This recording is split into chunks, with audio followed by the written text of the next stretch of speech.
Hello, everybody. This is Howard Snooks, and you are in season one, session 23, I think, of Bridging Generations with Howard Snooks. And you can hear the whole thing on YouTube and on Spotify.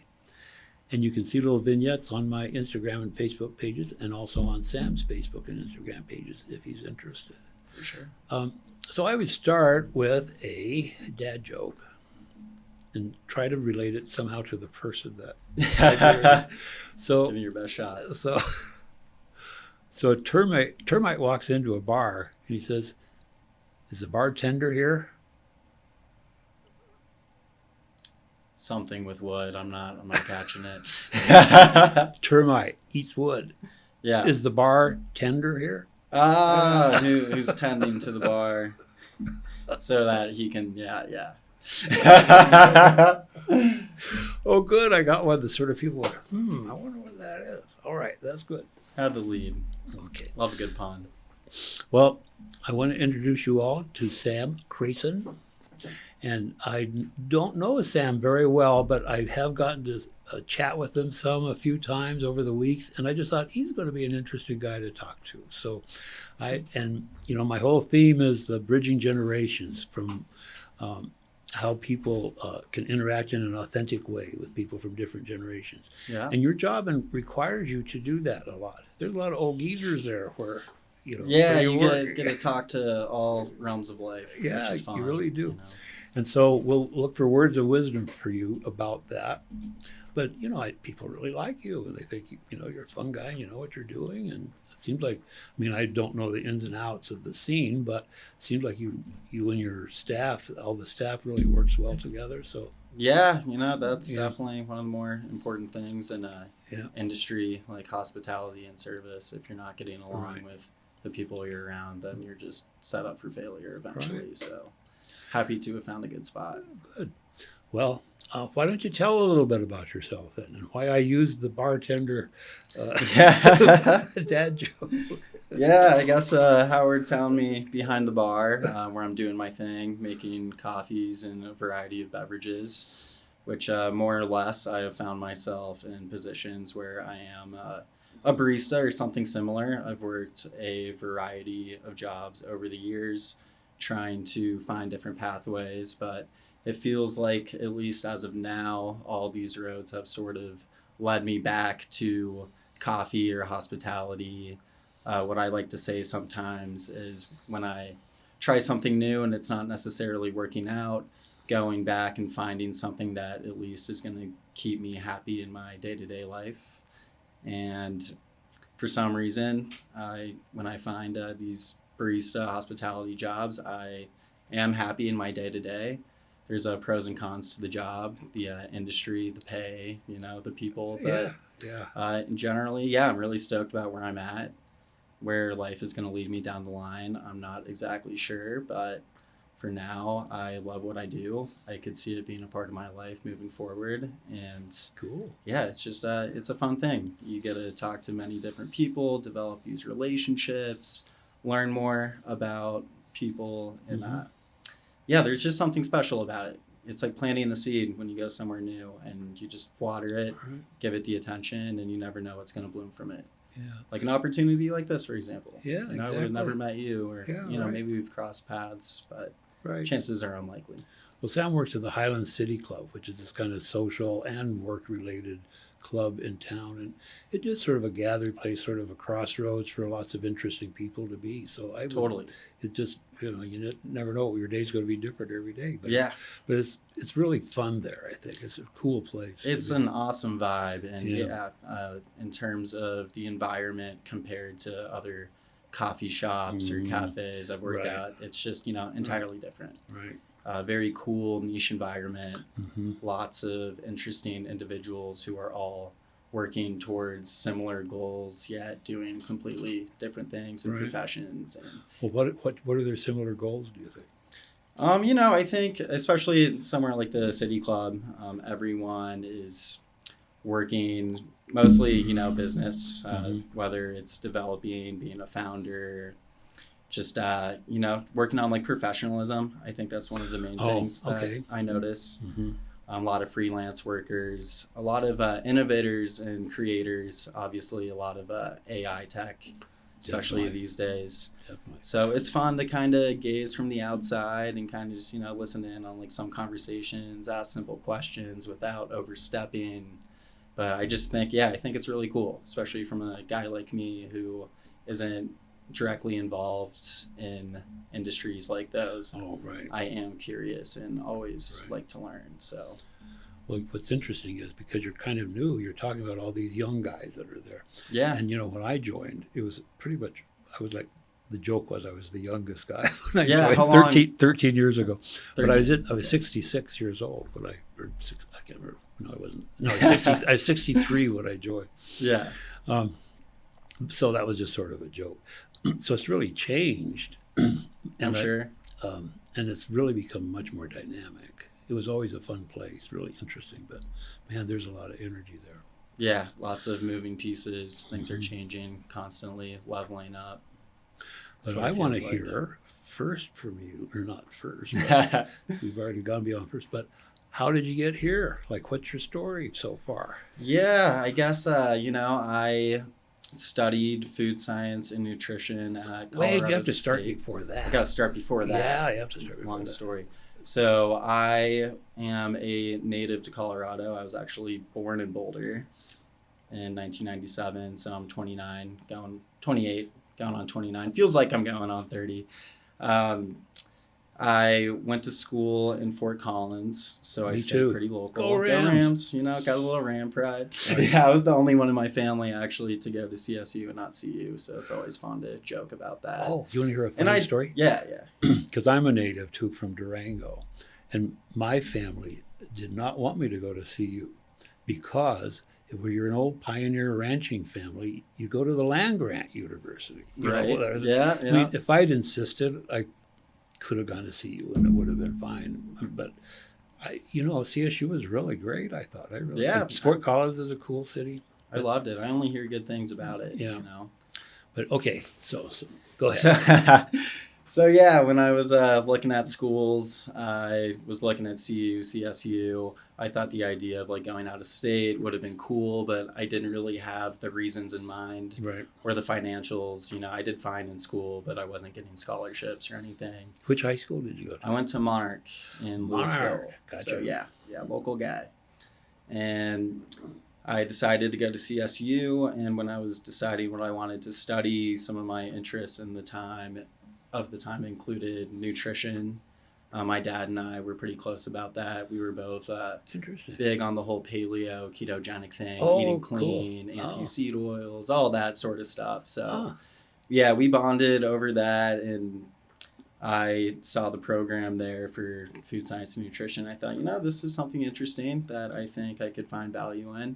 So it's always been a standout school at CSU. Yeah. So I started out like in the dietetics program, and then about a year in, I quickly realized I was like, I don't think I want to do like the registered dietitian thing, have to do these required internships. Mm-hmm. I'm still trying to figure out what I want to do.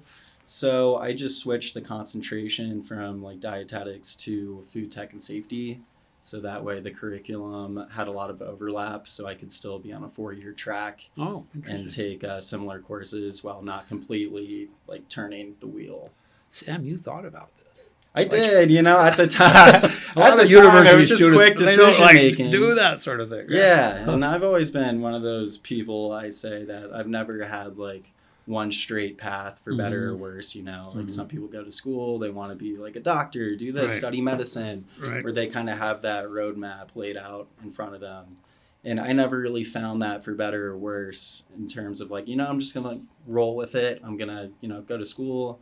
I'm going to try my best. I'm going to get through it, and you'll figure it out. Like people always love to say, like, oh, you have time. You're going to figure it out. Don't worry. Just like stay on track. Right. Mm-hmm. And to this day, I kind of feel like I'm still like, don't worry, just stay on track. Just keep doing your thing. Like give out like the positive attributes to the world, continue to learn and support those around you in your community, those you love. And well, I'll tell you this. at my advanced age, I realize there is no single path to this. But the best path is being who you are when you're doing it. So you can't be opposite to what you are. So Yeah. you figure out, what kind of person am I? What drives me? I don't know if you use, some people use astrology, and stuff. I'm a therapist, so I sort of think about that. Yeah, totally. But, there's different ways to think about it. But be who you are, and your chances of being happy and successful are just magnified. Yeah, kind of like going back on what I was saying about finding something that keeps me happy in my day-to-day, right? Yep. I also like to say it's not as much about finding out what you want to do. It's kind of finding out what you don't want to do along the way. So, I've worked like a variety of jobs, like using my degree where I'm getting like a foot in the door with like bigger, smaller companies, and working for these food companies doing a variety of things. But well, what were some of the things you did? a lot of a little bit of everything, from like production to recipe development, working with machines on the line. I worked for like a probiotic beverage company for a little bit, just kind of like learning from the ground up. And at most of these positions, one common thing I was noticing is that I felt like I was just doing it for the sake of having a title or getting my foot in the door, being like, this is what I studied, so I just need to like go with it because those were the decisions that I made, right? And yeah, I just never found great joy in it, or wanted to, just like smile and wave and try to like climb up a corporate ladder per se. So that's I guess how I keep kind of leapfrogging into these hospitality roles.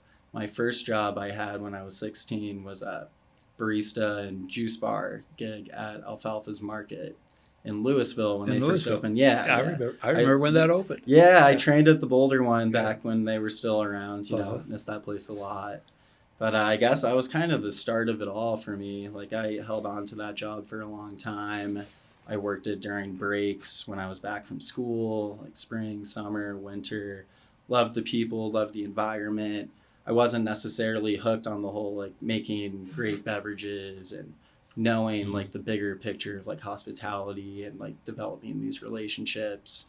But I just know that I enjoyed it, and it didn't make me like want to hit my head against a wall when I got home.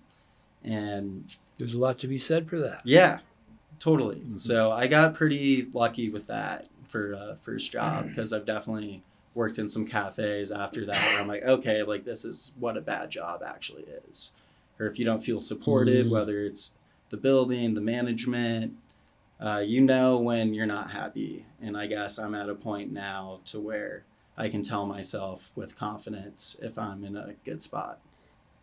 Do you want to hear a funny story about my first job? Yeah. Okay. So I graduated from CSU, 1971, and decided I was going to live in New England. So I went and started in Portland, Maine, and then moved to Boston. And I got this job in Wellesley, Massachusetts, which is one of these kind of leafy suburbs, they say, around. And it had a private psychiatric hospital, which was like, and I was a psychology major. So, right. And it ended up being a shock treatment place. And it was all the blue bloods of New England would send their problem family members to this private hospital and shock them. And it was just like, what a nightmare. I had no idea this was. And it's not, and I want to say shock treatment has its place. I'm not saying that it can be a very useful thing. So I'm not dissing that per se, but there was a real, let's say, authoritarian error to this private hospital. It was like 3 mansions that had been converted into a hospital. They didn't even have a sign out. So the neighbors maybe knew, but you drive by, you would have no idea that was a psychiatric hospital. Jeez. Well, I ended up being a spy for the State Department of Mental Health when I was there. Is that the role? I had overstepped my role. Okay. But they were very interested in this hospital because of all these reports about people being shocked against their will and not permitted to go. And it was right when the rights of mental patients was becoming big. So Right. So I finally got discovered and fired, but they did have the pounding on the door, let us in, the day of inspection. So it was pretty Straight from the movies. Right. As a first job. That was my first job. Wow. Okay. So anyway, Yeah. you just made me think of that when you were talking about like what it's like, because and the reason I thought about that was you said, that ended up being a good job. It's like it really kind of set a stage for you. So that's what made me think of that, because it set a stage for me as well in my job. Yeah. Okay, so go ahead. I guess, where was I at? Just kind of going off of the leapfrogging is one of the things that you said. Yeah, kind of like leapfrogging from jobs where I feel like I'm being more professional than not. I definitely love to live my life, whether it's spending a lot of time with friends or family. I'm not having a good work-life balance and not having your job be your identity. Something I'm good at. It's easier to say, being like a barista and everything. Starting from when I finished at CSU, it was 2020, so pandemic was going on after spring break. Oh, right. Yeah, so you it was had all happening. that, Yeah, I was in my last semester, spring 2020, and having a really good time. But obviously, pandemic started going down. We went back for spring break, and everyone sort of had the same feeling of, I'm not sure if we're going to be able to head back or not. And so, of course, we didn't. And then professors had to make their curriculum on the fly to switch to online just to kind of keep the ship sailing. Right. So it was pretty chaotic for everyone, obviously, but it was definitely a unique circumstance. And I was taking this really fun cooking course, in-person lab, a 4-hour per week thing that turned into a online discussion forum pretty much. And I'm just sitting in my parents' house being like, oh my God, this is terrible. I wish I could go back. Cooking class. Yeah, it was fun. Some of the courses I took were amazing, evaluation of fermented products, where we had people from New Belgium coming in and we're trying beers and wine and pairings. And I was cool, this is school, this is education. I'm really enjoying this. So you are interested in how the body reacts to foods and coffees and things like that. And your dad was a mentor to you in this. Oh, totally. Yeah. So say just a little bit about that. Yeah, Dad definitely is a big influence and continues to be, but kind of. Does he still live? Yeah, he's in South Denver. Yeah, he's local. He moved to South Denver. Yeah, he's from around there. Oh, is he? And my parents separated while I was in school. Actually, it was really? 2018, something like that. So me and my older brother were, both older, doing our thing. So it wasn't a huge deal, right. Big traumatic event. More it's just always growing it's apart. Never not a big deal. They stayed together for the sake of the family. They did a great job raising us, and we still have great relationships with both of our parents. So we're all in good standing. Oh, good. So, yeah, we're trying to figure it out. Well, what about your dad's and his relationship to food? Because that's I want to hear a little bit about that. Yeah, he, for whatever reason, I don't know whether it was just from reading popular culture or just doing things on his own, but he started just eating cleaner, big salads every day, reading more into the Colorado lifestyle. It kind of started into anti-wheat, sort of I don't want to say propaganda, but he was getting really into that, reading books Wheat Belly, I know, is a big one that kind of influenced him. And just kind of reading the science of the negative effects about how these simple carbohydrates can be metabolized and how they affect your cells and development and all that. And of course, just out of his own interest, would be telling us about it. My mom and my brother would be he's going on about this again. But I would humor him. Yeah, I think it would start from I'd humor him. I'm trying to be respectful and hear him out and just be respectful. Interesting. And I'm feels good to feel good. I'll try. I'll try eating clean with you. You're gonna make food. I'm gonna eat it. And, you know, he's definitely looking at you funny if you're eating processed, shitty food. So I kind of just started piggybacking on that and started to kind of understand it a little more just from like a personal level of like, like I do feel like I have sufficient energy. I feel like I have the motivation to like do the things I might not want to do. So that's kind of what led me into choosing to study that. Well, and then all of a sudden I'm taking like food chemistry and organic chemistry, and I'm like, is this what I want to be doing? Those courses kind of kicked my ass, but I got through them and they were fun. But I would definitely have to refresh a good amount of the memory in terms of the like scientific notions of why. Because obviously I've been out of school for a few years working different jobs that aren't directly involved with what I was studying from the scientific, like molecular level. Yeah.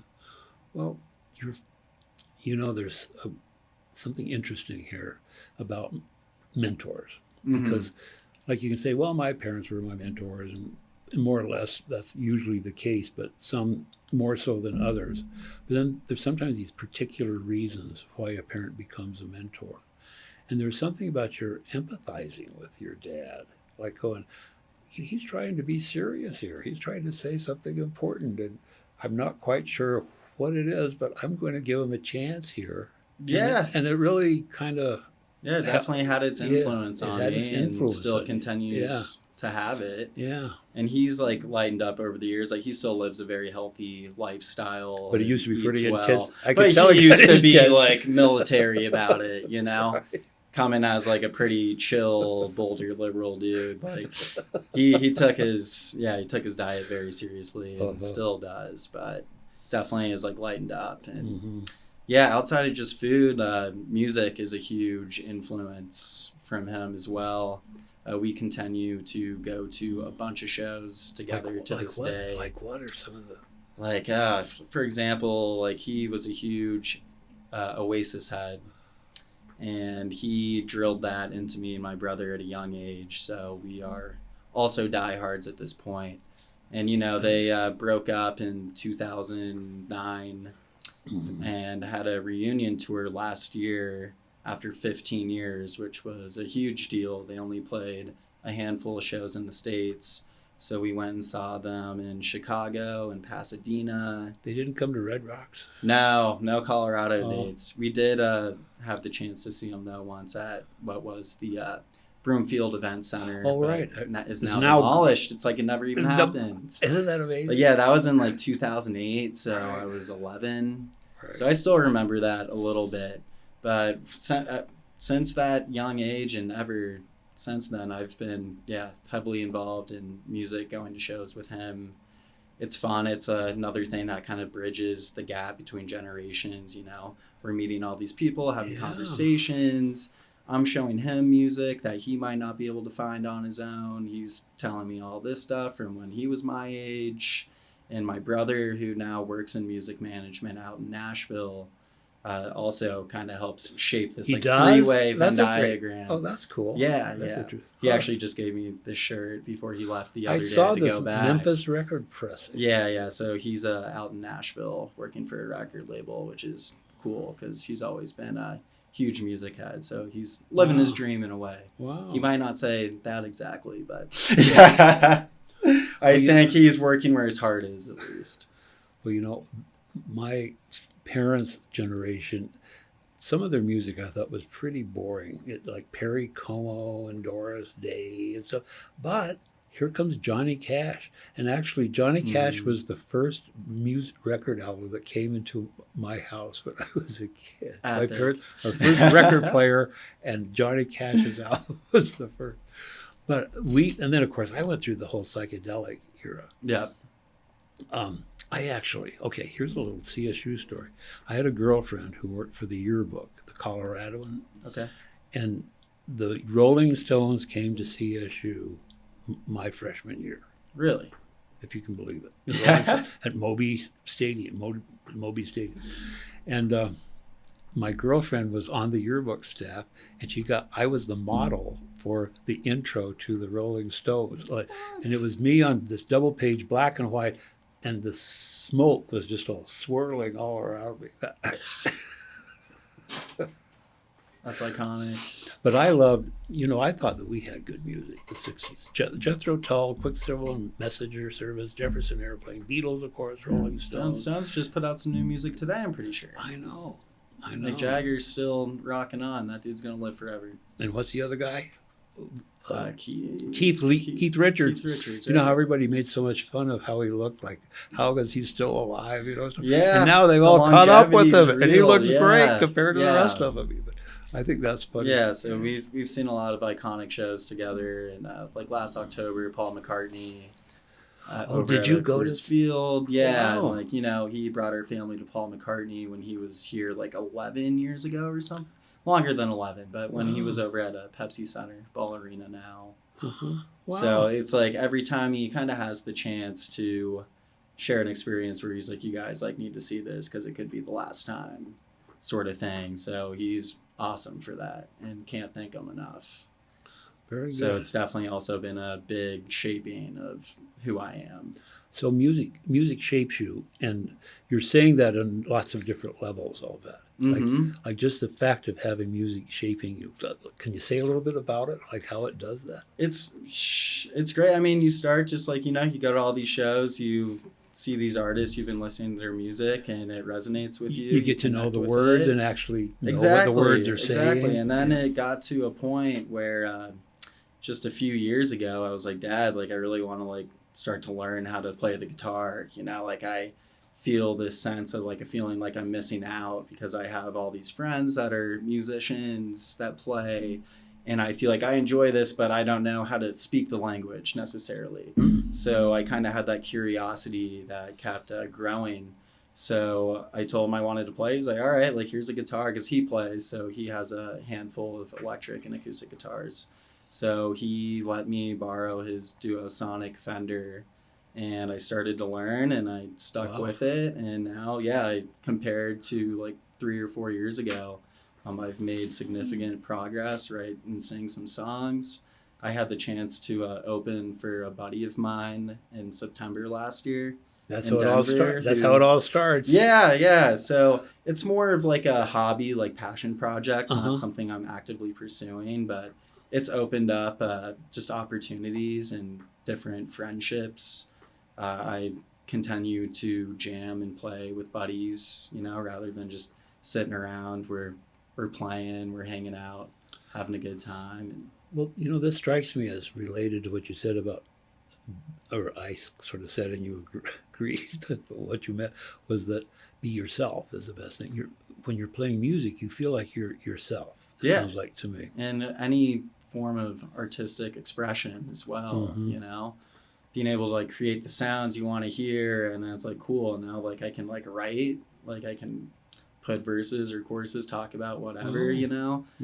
And it's just something like magical about it. And like I'm such a novice, and I wouldn't call myself like a musician, but I am a musician because I create.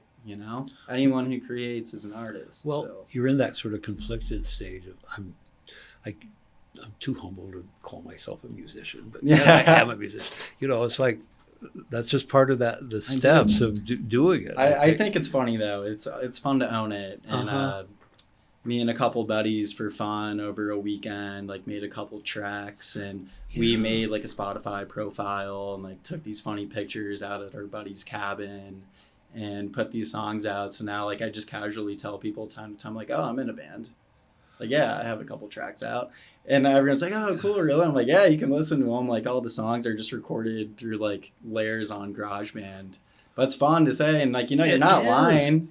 No, you're not. And it is how everybody starts. Yeah. Everybody starts this way. Yeah, exactly. And then you never know what's going to lead you from there. And that's just going to be, like, the first page. Because that's like kind of there forever until it's not, but that's not once gonna you have go away anytime when you have soon. Spotify, it's just it's on there. It's funny. So whenever I'm like, look at this, and I like pull it up, and it's just like me and a couple of the homies. And now you'll be on Spotify with this podcast too. Yeah, a little cross pollination there. So have you got a name? Yeah, it's a Sheeps with 2 Z's. SHEEPZZ? Yeah, exactly that. Yeah. Whoa. Yeah.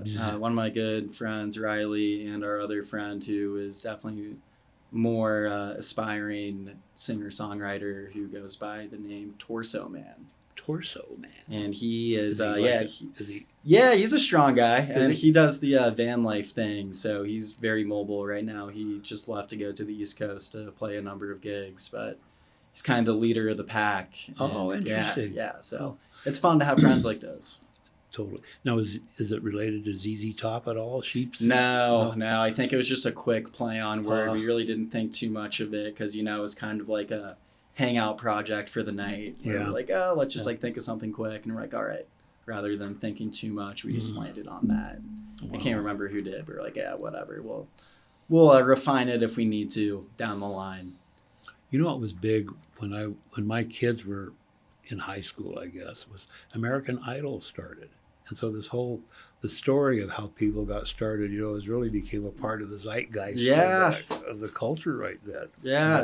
I remember watching the early seasons of American Idol. I mean, it's still going on, I think. I know. I think it still is, It's just different, They've and that become more market's very sophisticated. saturated too. Yeah, there's a Like lot the of voice and just lots of variations of it. But and they do it a lot more sophisticated. But that used to be the way for a lot of these singer-songwriters, Absolutely. like Kelly Clarkson, Jordan Sparks. Yeah, I remember Kelly some Clarkson, of those names. she's maybe the best example. Yeah, of like American From Idol. the season literally, one. like, brought She was you from to the season spotlight. one. Yeah, love Simon.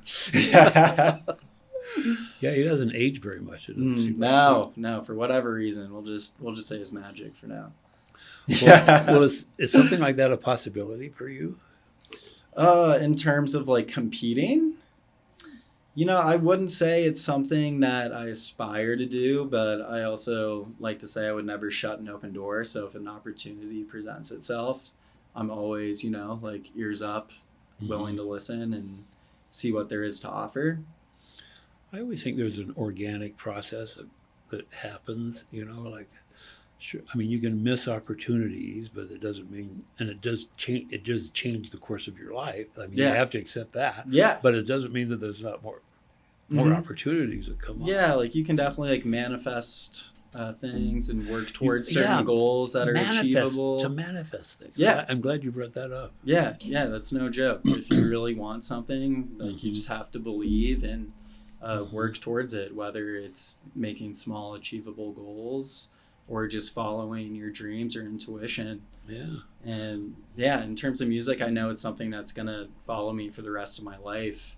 I don't know necessarily what it's going to look like. I just know that it is a positive thing and it's going to bring growth no matter where I go. Do you listen to music all the time? Yeah, on the regular. I'm kind of jumping all over the board. My hearing aids have Bluetooth, so I can turn on the music on. Yeah, God, the tech is so cool these days. Or my phone can ring and nobody else can hear the phone because it goes. That's great. Yeah, my dad and I used to go to what they called the Rocky Mountain Audio Festival, which I don't think they do, at least in Colorado anymore. I don't remember. They would hold it at I can't remember where, some big hotel in Denver, but pretty much they for audiophiles. Each room, audiophiles, exactly.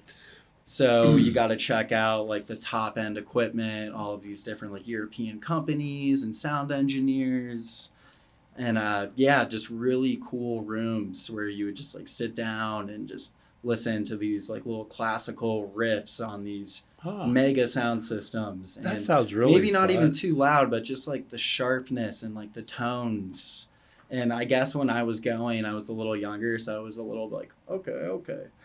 But as time goes on and, you can kind of like hear sound a little better in different ways where you pick things out, right?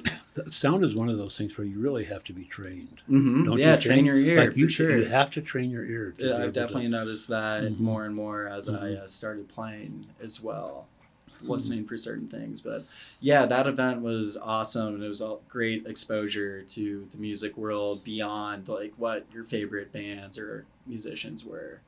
So that was really cool, but unfortunately, I don't think they're doing that anymore, at least locally. But I'm sure there's something similar. It's also digital anymore. Mm-hmm. Yeah, it's crazy. Well, so I have an observation that I want to see if I'm right. Yeah.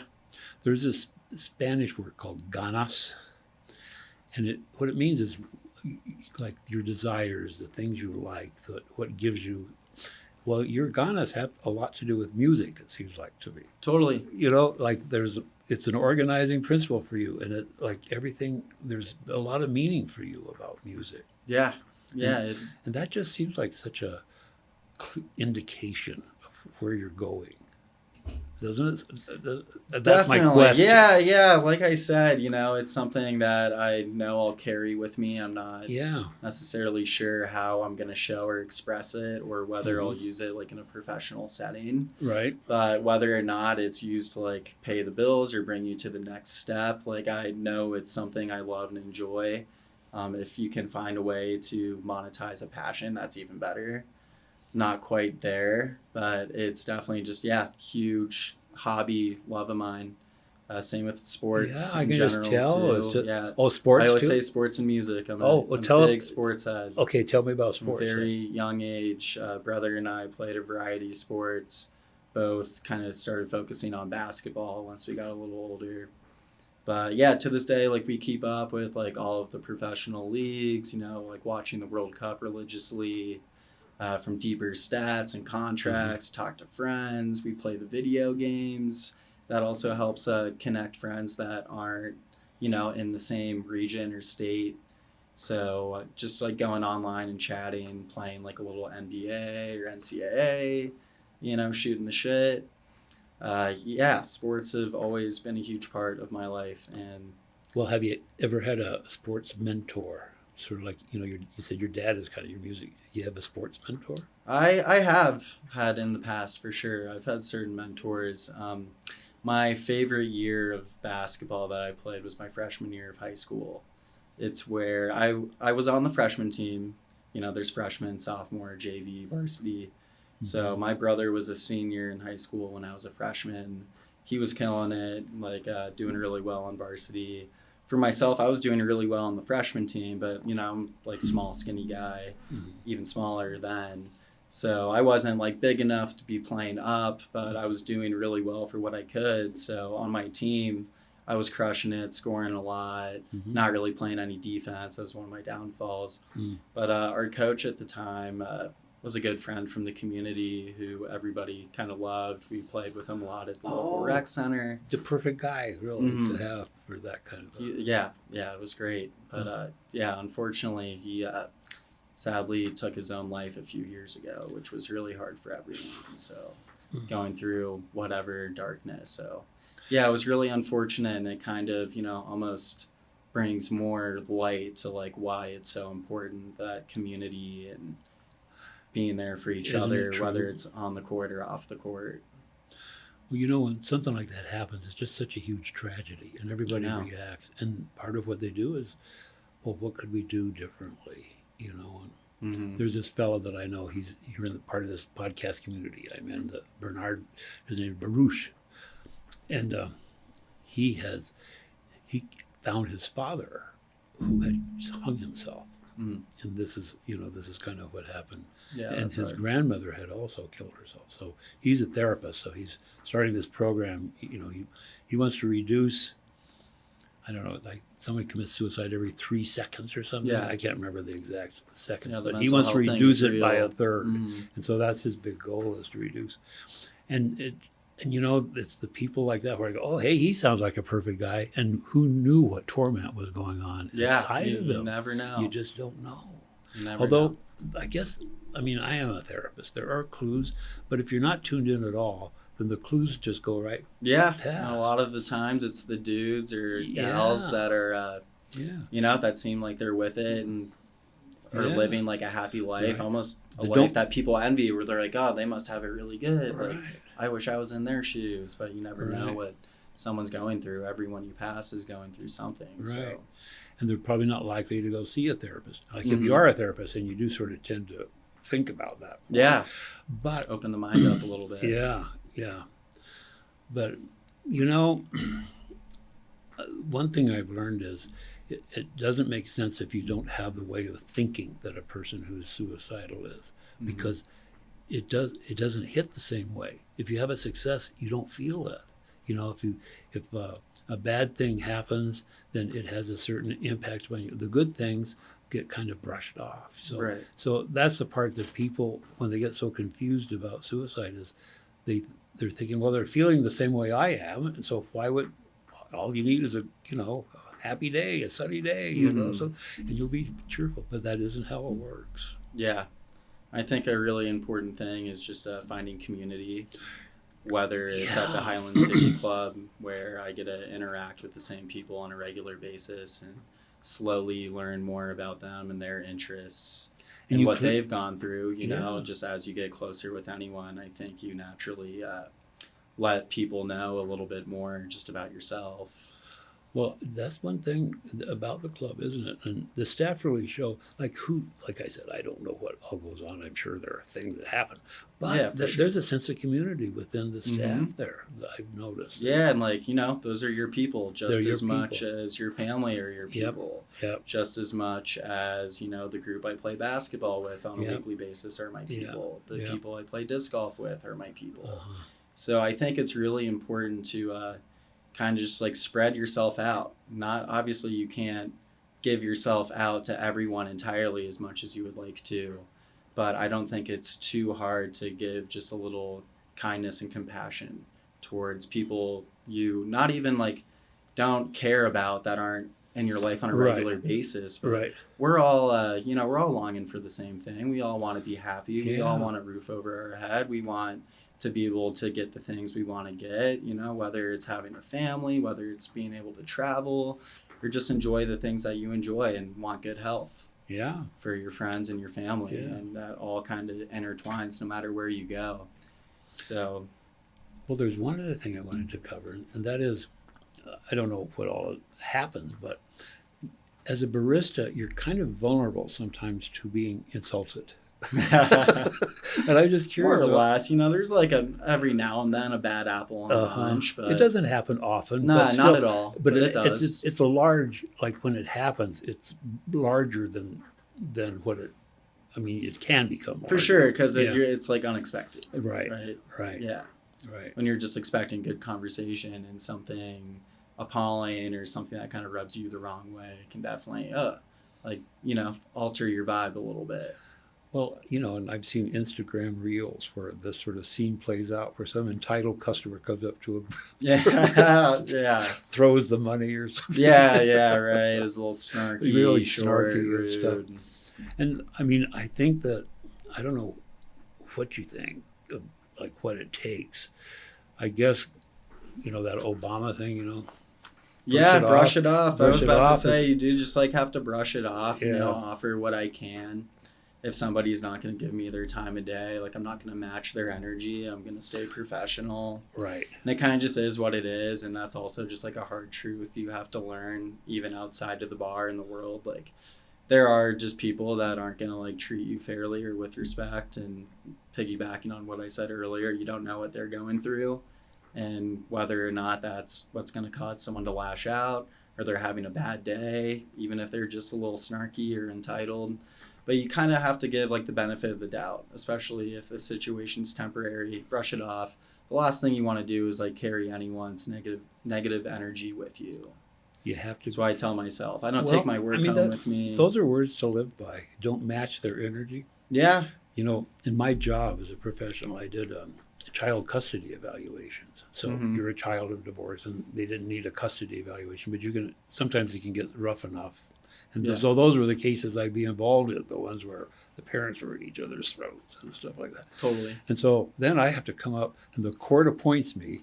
So I have to write, interview these people, write up this big, huge report, submit it to the court, realizing that I'm going to be cross-examined so strictly if I have a controversial recommendation. They're just going to go after me on the witness. So that whole thing of, brush it off, stay professional, it just stands in good stead. As long as, and, to me, it's like, well, that's how it should be. I shouldn't be able to say something and just like not have it be challenged for something as important as raising children. I should have to be challenged. So it made me think I've got to really come up with some reasonable recommendations. You gotta stay sharp and focused and composed, especially, right? Kind of reading the room or a situation. So some similar overlap, definitely. So just a little bit about your mom. Tell me about how is she a mentor to you? Man, I mean, starting from just like fundamentals, she was or still is, a very great, loving, caring mother who we continue to have a great relationship. Something I really value, I think, as the years go by, I look even at the friends around me. I don't see friends being as close with their parents as I am. Like being in touch on a regular Yeah, basis, like no, I know. every day. Yeah, We're I picked that talking, up. That even you, if it's just like a text or two. Mhm. Like even like this week, for example, like I work out at the Louisville Rec Center because it is a perfect in between from home and work. Yeah. So I still continue to go there, and my mom's in Louisville, so I'll get off of work, I'll go work out. She's like, hey, like I have some leftovers. I'm probably not going to eat. Like I'm like, hey, like free food. I'll take some quick macros post workout. Mom. So I'll go hang out, talk just for like 30 minutes to an hour. But I did that for like 3 straight days this week, which isn't like every week. It's not like a, fairy tale situation. Sure. But stuff like that where we do have this like strong relationship that over the years, she wasn't like oh, my son is my friend growing up. She was definitely like a strict mom, or was like, no sleepovers, you got to be at home at 11. I'm kind of like, oh my God, I'm never going to like be socialized or like have fun at these parties and stuff. A challenge to overcome. Like she was doing her best to be a good mom and definitely succeeded. And then as time went by, we, continued to strengthen our relationship to where now she's like football obsessed. She just joined our fantasy football league last year, which is like our main hub, and she's like almost more into it than we are sometimes, where she's like asking all these questions. I'm like, all right, like giving her information, but like I can't tell you too much. But it's just great to see where it's like our interests are almost like merging more in a way, know. That's really a lovely story. It's great. Your relationship to your dad and your relationship to your mom. And you managed to pull it off despite their separating. Exactly. And like they don't managed to pull it off too, though. There's things they could do that would make that harder for you. They're both in it for the right reasons, and both are loving, excellent parents who are just true to their hearts and are still here for me and my brother. Yeah. And it's great. It's unique. I don't think a lot of people have it. No, I think you're right. Yeah, so I cherish it. Gosh, something like some huge, like 27% of people are families have some estrangement in them. I can't remember the exact statistics, but it's a really large number. Yeah. So. Yeah, as life goes on, it's easier to become more distant, but in a way, it's almost like we've become closer, while still, living our own lives and having our own interests and own friends and own communities. But that's just like the core. It's the core of our universe. Well, when I was growing up, I knew my great-grandparents and both sets of grandparents. They all lived in the same small town, ranching people. So it's great to have your family close if you can, But it isn't like that for me now, but it certainly was when I was growing up. And it's just such a, I don't know, enveloping, comforting feeling to have. Yeah.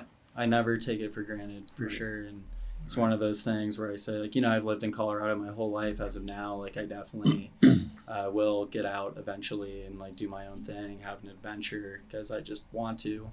But I always tell people, this is a great environment to be in. And, it's really significant to have friends and family close physically. Yeah. And Niwot's curse. Do I? Do you? Have you ever heard of Niwot's curse? Well, Chief Niwot was, Cheyenne Rap, unfortunately was murdered at Sand Creek, but he was a very wise man, but and people have misused it in a way, but he made this comment about, because all these settlers were coming in, what do we do with the settlers? And he was trying to be a peaceful guy about it, but there's also that resentment that comes. And Niwot's curse is, once you're here in Boulder Valley, then you're condemned to come back to it. Yeah, so and that's what I always say too. Yeah, it'll be fun. One of these months or years, I'll definitely get out and venture a little bit. And I always like to say, if it sucks for whatever reason, you can come right back. Yeah, Well, everything's temporary. I mean, I've been in Colorado. The only places I've ever lived is Boulder, Denver for a summer, Cleveland for a winter, and Massachusetts for grad school. Yeah. but like by Short and far, sweet, 70 yeah. some years Yeah. have been in Colorado. That really tells you something. Yeah. Hey, thank you. Howard, My pleasure. it's a pleasure. Thank you so much for It was inviting fun. me. This It was a it's- great opportunity, awesome conversation. Cool. More people need to do stuff like this, for real. So it's a well, great, great platform you have. Well, thank you very much. Yeah, thank you. Appreciate the invite. Okay. Thanks.